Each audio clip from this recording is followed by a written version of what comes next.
आपल्यासोबत उपनेत्या सुषमा अंधारे आहेत, आपण त्यांच्याशी बातचीत करणार आहोत। काल देखील तुम्ही वरळीमध्ये बाबासाहेबांच्या पुतळ्याला अभिवादन केलं, आज चैत्यभूमीवरती सरकारच्या कार्यक्रमामध्ये देखील होतात आणि आता उद्धव साहेबांसोबत होतात। नाही, मी सरकारच्या कार्यक्रमामध्ये नव्हते किंवा मी त्यांचं निमंत्रित पाहुणा सुद्धा नव्हते।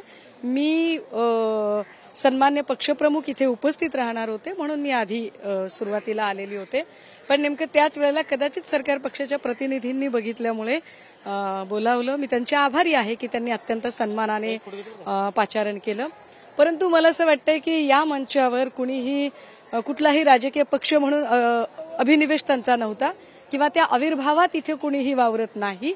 जे आलेली सगळी मंडळी आहेत ती निवळ आणि निवळ बाबासाहेबांचे अनुयायी म्हणून बाबासाहेबांना अभिवादन करायला आले होते, इतकंच काय ते। ज्या भाजपवरती आणि दरेकरांवरती टीका करतात त्याच दरेकरांसोबत तुमच्या गप्पा गोष्टी चालू होत्या, नक्की काय बोलणं होत होतं त्याबद्दल? असं काहीच नाहीये, एक लक्षात घ्या, राजकीय विरोध असला तरी सुद्धा वैचारिक मतभेद असू शकतात, मनभेद असण्याचं काहीच कारण नाही। बाबासाहेबांनी ज्या बुद्धांना अनुसरलेला आहे त्या बुद्धाने कमालीची करुणा सांगितलेली आहे, तो करुणाभाव आमच्याकडे आहे। त्यामुळे प्रत्येक वेळेला लगेचच हातात ढाली तलवारी घेऊन लढायलाच उतरलं पाहिजे असं काही नाही। आज जर अभिवादनाचा प्रसंग आहे तर तिथे अत्यंत शांतपणे आम्ही अभिवादनासाठी चाललो होतो। आंतरराष्ट्रीय स्मारक जे बाबासाहेबांचं इंदुमिल इथे होणार आहे ते स्मारक 2024च्या डिसेंबरपर्यंत होईल असं आज राज्य सरकारकडून सांगण्यात आलेलं आहे। गेल्या अनेक वर्षांपासून हा प्रश्न प्रलंबित आहे। हा सगळा चुनावी जुमला आहे, लक्षात घ्या। 2014 पासून ही मूव्हमेंट सुरू झाली। 15ला त्याचा कोनशिला समारंभ झाला होता, मोदीजी वगैरे होते, सगळे लोक होते। तेव्हाच ते म्हणाले होते की 5 वर्ष के अंदर हम ये सारा करेंगे। अभी 5 वर्ष हो गए, 10 वर्ष हो गए, बहुत दिन हो गए।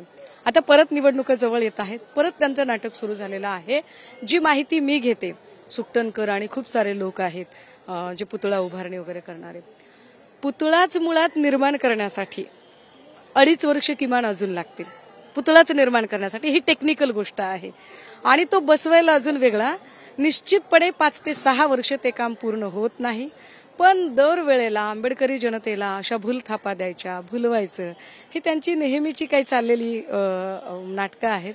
परंतु आजच्या दिवशी किमान या ठिकाणी तरी मला काहीच राजकीय भाष्य करायचं नाही। राजकीय आखाडे अजून खूप आहेत आणि मी त्यावेळेला त्याची उत्तरं देईन। धन्यवाद आमच्याशी बातचीत केल्याबद्दल। आपण पाहतोय की सुषमा अंधारे यांनी देखील बाबासाहेब आंबेडकरांना अभिवादन केलेलं आहे।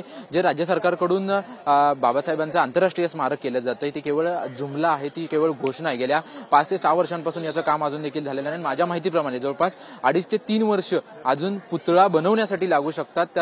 त्यामुळे सरकार कसं लवकर हे काम करतं हे पाहणं देखील महत्त्वाचं आहे। कॅमेरामन कमलेश डोंगरेसह निवृत्ती बाबत, TV9 मराठी, मुंबई।